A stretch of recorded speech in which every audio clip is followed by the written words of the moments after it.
Selamat siang teman-teman penonton YouTube.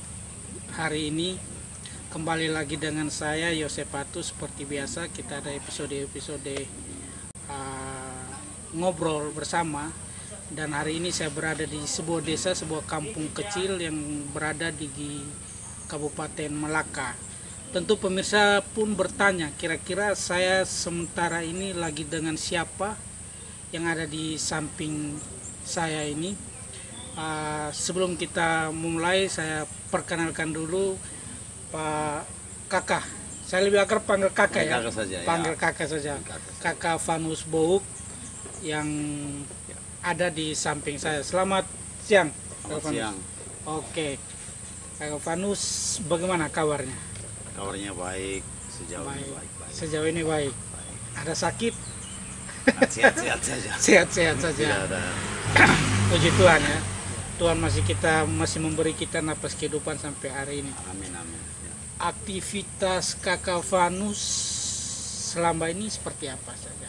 Oh ya, Kakak Vanus ini merupakan sekretaris desa Numponi. Ya.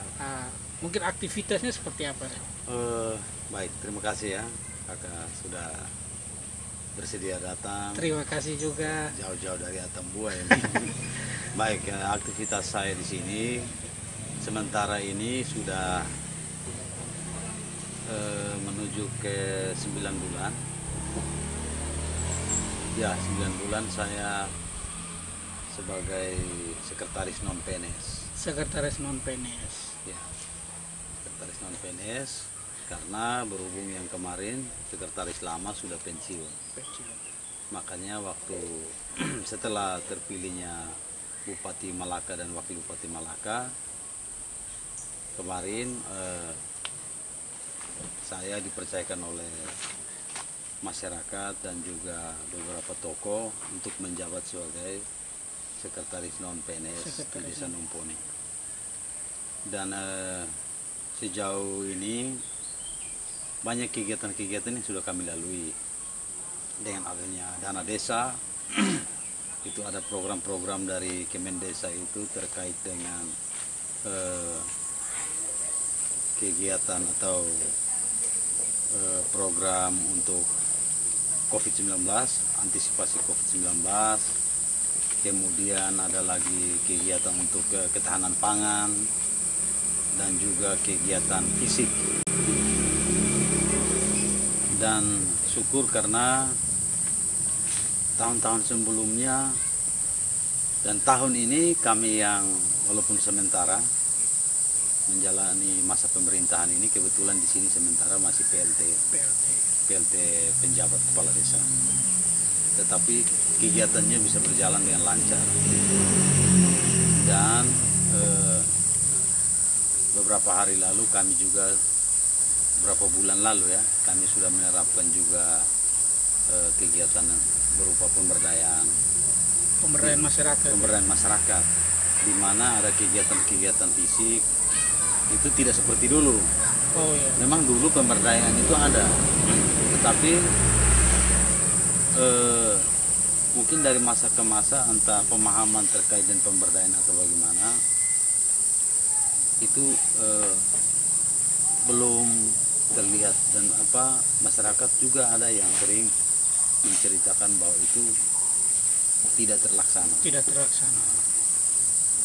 Dan di tahun 2022 ini kegiatan fisik kami itu kecil, itu terkait dengan perpipaan air bersih, karena air bersih itu juga bagian dari program pemerintah Kabupaten Malaka terkait dengan stunting.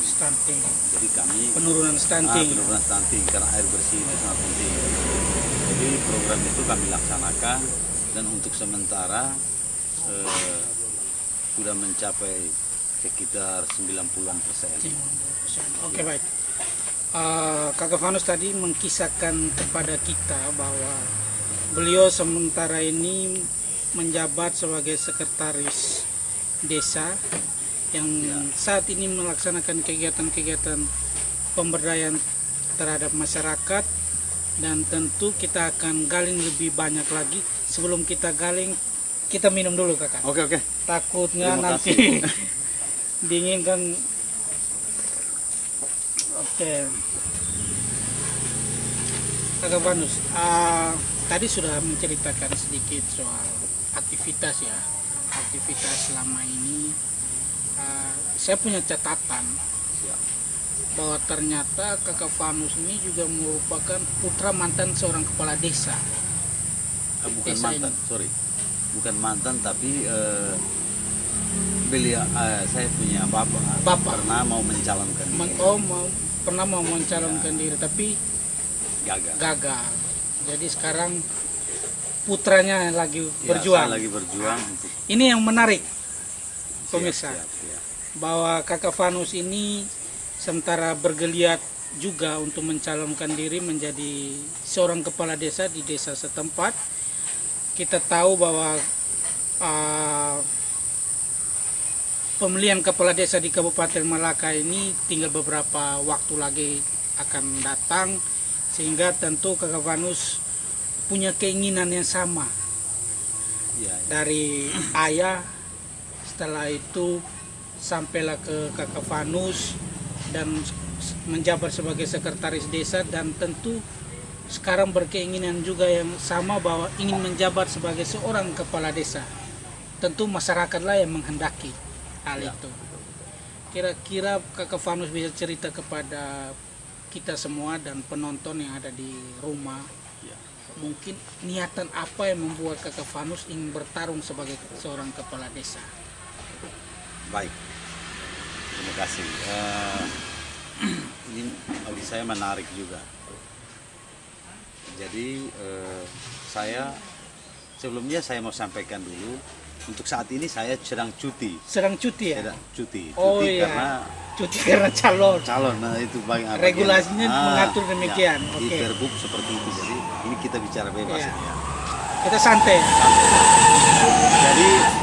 Jadi dulu almarhum bapak saya itu punya keinginan tinggi setelah dari Papua. Kebetulan beliau dulu bertugas di sana, datang ingin mencalonkan diri. Tentu dia juga punya cita-cita, punya program-program yang baik bagi masyarakat. Dan salah satu programnya ya, kebetulan saya sebagai sekdes, saya memotivasi masyarakat di tahun 2022 itu air yang dulu sudah diinginkan oleh masyarakat yang ada di dusun Sulitop dengan Sulit Tehan ini, di bagian Batu Kikit ini bisa tercapai. Iya. Ya, Air menjadi faktor ya. ya air itu faktor. Waktu itu beliau sangat mengutamakan air, karena pada saat musim kering datang sering masyarakat di sini ambil air di kali. Nah itu yang menjadi beban moral sebagai putra daerah di kampung sendiri ini. Di daerah lain kita bisa bikin. Kenapa di daerah sendiri? Kita sendiri? Saya bisa mengambil kesimpulan. Ya. Seorang bapak dari Papua kembali ke kampung, ingin membangun kampung. Jadi pulang kampung untuk membangun kampung. Benar sendiri. sekali. Ya. Lanjut, silakan. Kemudian yang berikut terkait dengan program sarana prasarana yang ada di sini, itu jalan-jalan desa atau jalan dusun yang ada di sini kan masih parah. Kemudian beliau juga punya inisiatif untuk kalau waktu itu seandainya beliau terpilih, ya. Seandainya dia waktu itu jadi mencalonkan diri dan terpilih, dia punya program utama itu adalah jembatan gantung. Jembatan gantung. Ya, jembatan gantung itu kan akses transportasi darurat, di mana ada satu dusun di Tuaka Boron itu. Itu dusunnya terisolir ya? Ya, dia sedikit terisolir.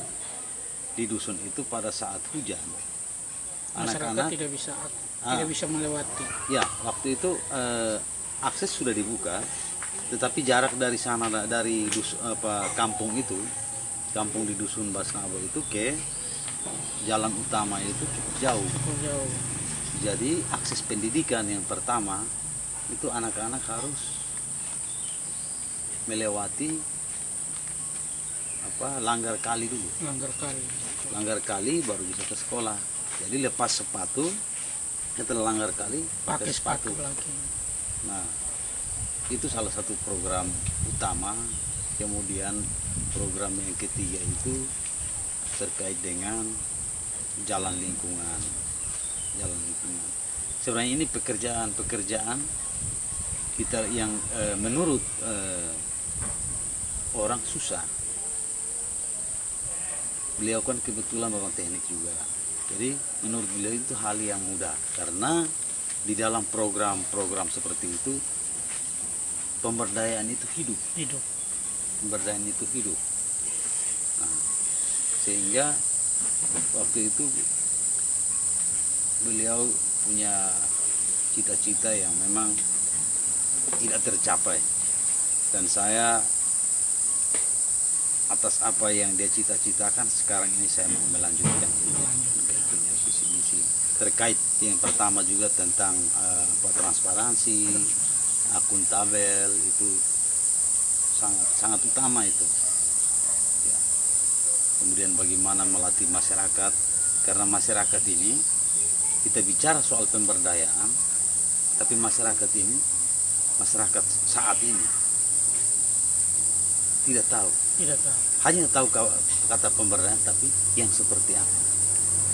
Karena sebenarnya kan program itu dari masyarakat, oleh masyarakat, dan kembali untuk masyarakat. Nah, dan ini program ini untuk 2022 ini sudah kami laksanakan. Saya sempat mengundang Pak Camat Melaka Timur untuk datang, bahwa inilah pemberdayaan yang sebenarnya. Kita buka tentang hoax, kita tidak tutupi. Jadi mereka memanfaatkan hoax itu untuk mereka bekerja. Hoax itu mereka manfaatkan untuk beli makan, beli minum untuk mereka. Jadi itu tidak tutupi, karena di dalam program itu kan sudah ada jelas kegiatan fisik berapa, OPS berapa, upah kerja berapa. Nah, upah kerja itu untuk mereka, jadi mereka kerja kembali apa yang kegiatan yang ada di desa. Ya.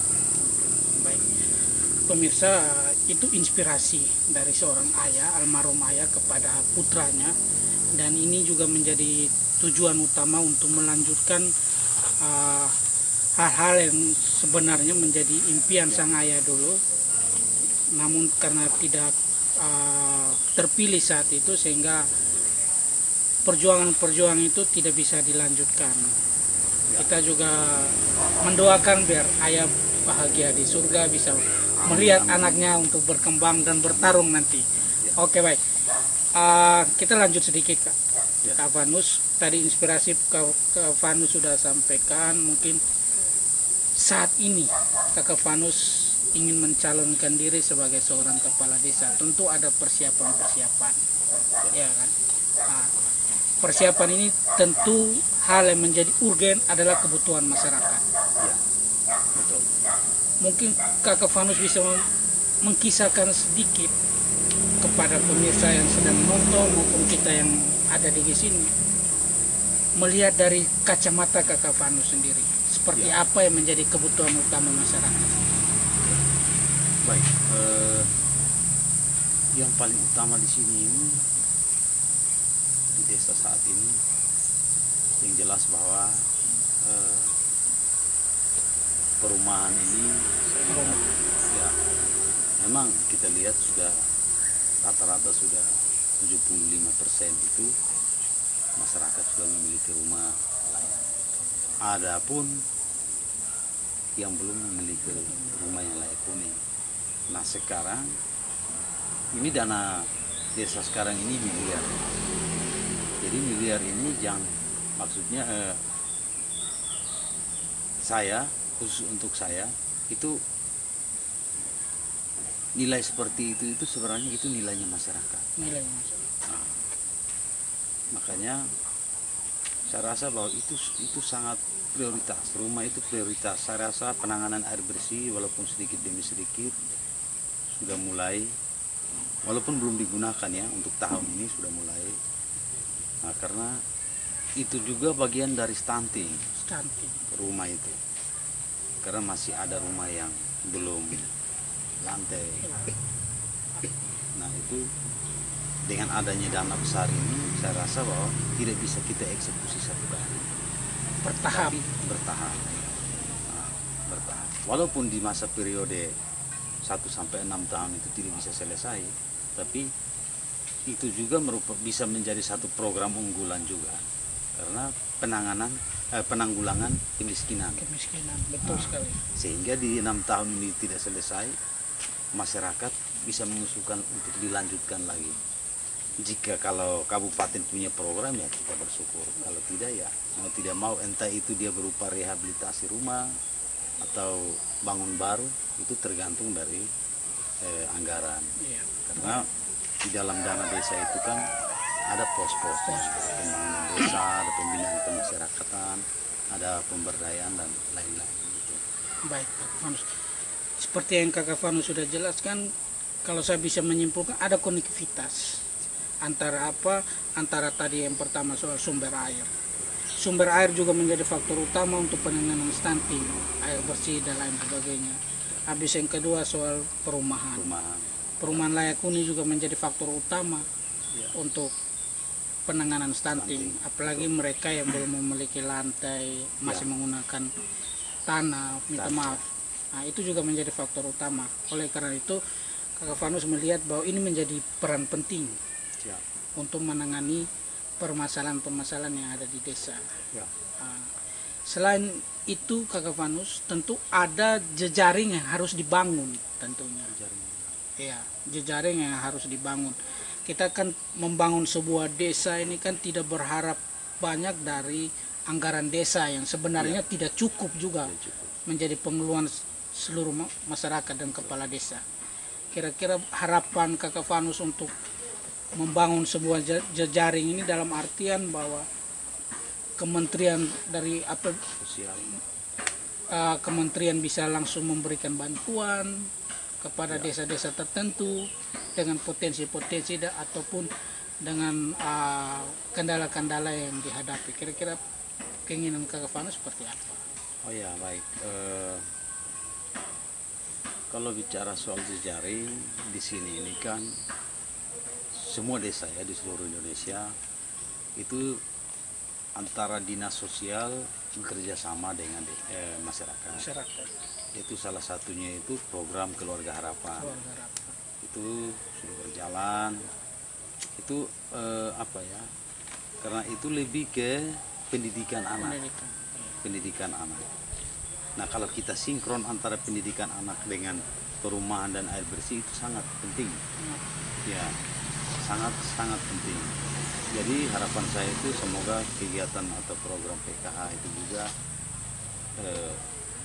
bisa bermanfaat betul. Jangan sampai masyarakat sendiri yang salah gunakan. Nah, kemudian dari saya kalau terkait dengan jejaring sosial lainnya, ya harapan satu-satunya itu ya kita memohon kepada Pemda, pemerintah daerah dalam hal ini, kalau dari dinas, taruhlah bicara soal dinas teknis. Nah, dinas teknis, kalau kita tanaman pangan contohnya, kalau ada kegiatan-kegiatan yang berhubungan dengan stunting, ya itu kan mereka punya penganggaran sendiri. Ya, contoh bagaimana masyarakat itu hidup sehat, itu kan ya dari mereka, itu harapan saya juga. Kesehatan juga penting. Kemudian yang berikut itu kita bicara juga soal kalau di kampung ini kan pertanian. Nah, kita seandainya kalau terpilih, saya rasa lahan tidur banyak. Kita punya 2 musim panas, musim hujan. Nah, yang menjadi kendala kita di sini ini di saat musim panas. Karena di saat musim panas itu lahan tidur ini tidak dimanfaatkan. Makanya itu juga perlu menjalin kerjasama dengan dinas pertanian atau tanaman pangan, sehingga kita omong soal rumah, omong soal air bersihnya sudah bagus, ada bantuan dari PKH, ada dana desa, tetapi lahan pertanian untuk kehidupan sehari-hari juga harus bisa berjalan. Apalagi kita lihat potensi Malaka ini kan masyarakat hidup dari lahan pertanian. Ini juga menjadi faktor utama ya Kakak Fanus. Oke baik, pemirsa yang sementara menyaksikan video ini, saya dari tadi Kakak Fanus bicara, saya jaga usir lalat. Usir lalat ini ya. Yang minta maaf karena kru dari belum siapkan tutupan gelas, jadi maklum. Oke baik, tadi kita sudah mendengar secara utuh apa yang menjadi harapan Kakak Fanus dengan program-program yang sebenarnya menjadi kebutuhan masyarakat sebagai faktor utama. Ya. Tentu hal itu tidak terlepas dengan segala persiapan-persiapan yang sedang berlangsung di desa ini Ya. untuk menyambut tanggal 9 Desember. Ya. Karena pemerintah telah merekomendasikan untuk pemilihan kepala desa secara serentak tahun 2022 itu pada tanggal 9 Desember ya Kakak Fanus. Mungkin kesiapan kemarin Kakak Fanus sudah melalui tahapan dan proses yang berjalan. Tentunya sudah mendaftar ya Kakak Fanus. Sudah. Saat mendaftar yang lagi jadi konsumsi masyarakat bahwa tanpa ada masa dan lain sebagainya. Ini juga menjadi catatan dari kami, kira-kira Kakak Fanus bisa sampaikan secara apakah penting kita membawa massa untuk menunjukkan bahwa kita punya pendukung, ataukah kemampuan kita lebih diutamakan dalam hal membangun sebuah desa ini. Karena massa itu bagian dari strategi, tapi saya tidak mau bicara soal strategi karena nanti kan ada calon-calon lain yang bisa tangkap peluang ini. Itu urusan Kakak Fanus dengan tim, tentunya kita tidak sampai ke situ. Mungkin bisa dijelaskan. Oke baik. Kalau omong soal pendaftaran kemarin, ada yang bawa massa, bukan massa tapi pendukung. Ya. Kita di Malaka pendaftaran ini baru tahapan bakal calon. Belum penetapan calon. belum penetapan. Jadi kita juga belum tahu. Contoh saya belum tahu apakah nama lolos administrasi atau tidak. Ya. Karena masih ada tahapan seleksi, karena sesuai dengan aturan atau peraturan bupati itu bahwa pendaftar lebih dari 5 orang itu akan dilakukan tahapan yang namanya seleksi seleksi wawancara, kemudian tes terpilih dan tahapan seleksi lainnya, itu juga tergantung panitia di kabupaten. Nah, jadi soal terkait pergi mendaftar orang pengikut atau pengantar banyak atau tidak, itu ini demokrasi. Jadi setiap bakal calon itu bebas, tidak dipaksakan. Namun yang tadi saya tekankan, ini masih tahapan bakal calon. Belum ditetapkan menjadi calon. Nah, ini pun jadi jadi dilematik bagi kita juga. Memang sebagai pejuang itu menang kalah apapun yang terjadi itu hal biasa dan harus kita hadapi. Tetapi tahapan mana dulu? Kalau sudah tahapan ditetapkan sebagai calon, baru kita fight. Ini kan belum sampai tahapan itu, baru tahapan bakal calon. Nah, saya rasa ini demokrasi. Jadi setiap orang bebas mendaftar, mau bawa 10 orang itu bebas. Itu bagi saya itu bukan tolak ukur. Betul sekali. Dalam politik. Karena tolak ukur dalam politik itu yang pertama itu strategi. Tapi strategi itu stop sampai situ dulu. Sampai situ ya. Jangan dilanjutkan dulu. Jadi demikian. Jadi baik. Jadi pemirsa, membawa massa bukan menjadi sebuah tolak ukur. Itu benar sekali. Karena apa? Kita membawa massa juga ya tentunya ada beban sedikit, karena bagaimana kita kasih makan massa. Ini hal yang lumrah terjadi. Dan itu juga tidak menjadi faktor utama sebenarnya. Yang menjadi faktor utama itu adalah tahapan-tahapan itu bisa dilalui. Sementara ini baru bakal calon. belum tentu juga Kakak Vanus nanti bisa Siap, betul. tembus Bisa atau ditetapkan lolos ke tahapan. tahapan selanjutnya. Ya. Untuk itu hal-hal yang demikian menjadi hal yang biasa, demokrasi saling bertentangan karena masing-masing punya pilihan masing-masing, jadi itu bukan menjadi sesuatu yang utama. Terakhir nih pemirsa, kita tanya di Kakak Vanus nih, yakin menang tidak Kakak? Seandainya tahapan ini sudah dilalui, proses ini berjalan, yakin menang tidak Kakak? Kalau yakin dan tidak itu ada di masyarakat. Ya, masyarakat yang menentukan. Kita hanya berharap, berdoa kepada leluhur dan Tuhan ya. Itu saja. Dan itu juga menang dan kalah itu tergantung dari perjuangan kita setelah kita ditetapkan sebagai calon. Artinya ya harus kerja keras. Dan kalah hal biasa, menang pun hal biasa. Intinya bahwa kita mau membawa Numponi ke masa depan yang lebih baik ya, dari tahun-tahun sebelumnya.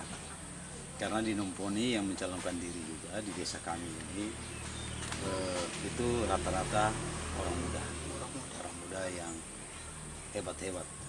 Kita apresiasi karena pertarungan di Mumpuni itu pertarungan antara anak muda dan anak muda. Artinya kaum milenial sudah sadar akan kepemimpinan yang akan datang ke depan. Untuk itu kita sebagai anak muda jangan lupa memberikan apresiasi dan dukungan.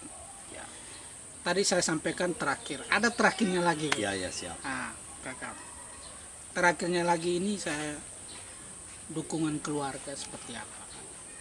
Oh ya, kalau dukungan keluarga di sini terbagi dua apa ya, kalau mau bilang ya dua keluarga saja. Di sini ada keluarga ex Timur, ada keluarga lokal.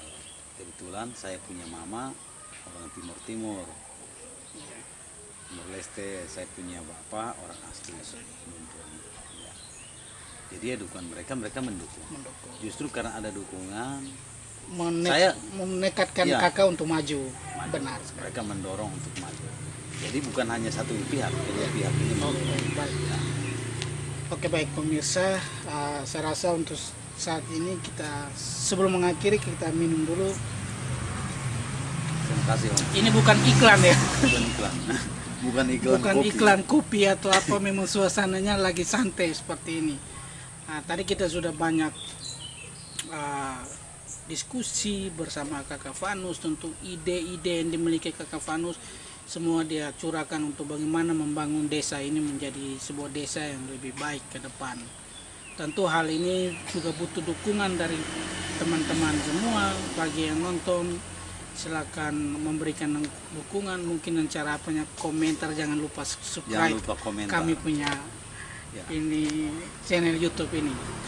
Oke, baik, dari semua tadi sudah dijelaskan bagaimana sumber daya manusianya harus dikembangkan, sumber daya manusianya harus dibuka sehingga masyarakat sadar akan sesuatu hal yang menjadi kebutuhan, tentu penanganan masalah stunting, kebutuhan air bersih, perumahan, pertanian itu menjadi tolak ukur bagaimana desa ini bisa maju dan berkembang. Kalau ini semua menjadi satu tekad bersama antara Kakak Vanus dan masyarakat, saya percaya bahwa desa ini akan semakin maju dan semakin baik untuk ke depan. Jadi perjumpaan saya dan Kakak Vanus mungkin kita sampai di sini dulu. Saya tetap berharap Kakak Vanus bisa melewati sebuah proses-proses yang terjadi ke depan, dan paling utama Kakak Vanus bisa menang. Ya, menang. Setelah itu bagaimana apa yang disampaikan Kakak Vanus silakan pemirsa tagih melalui channel ini, karena ini menjadi dokumentasi. Jangan sampai Kakak Vanus buat salah atau apa tidak sesuai dengan channel yang tayangkan ini, itu bisa menjadi kritikan buat Kakak Vanus sendiri. Kakak Vanus, mungkin kita sampai di sini dulu. Saya berharap Kakak Panu sudah melewati semua proses ini dengan baik tentunya. Baik pemirsa, sampai jumpa bersama saya dengan kru tentunya di episode selanjutnya. Jangan lupa nonton, like, komen, dan subscribe. Terima kasih. Terima kasih Pena Nusantara. Nusantara. Iya.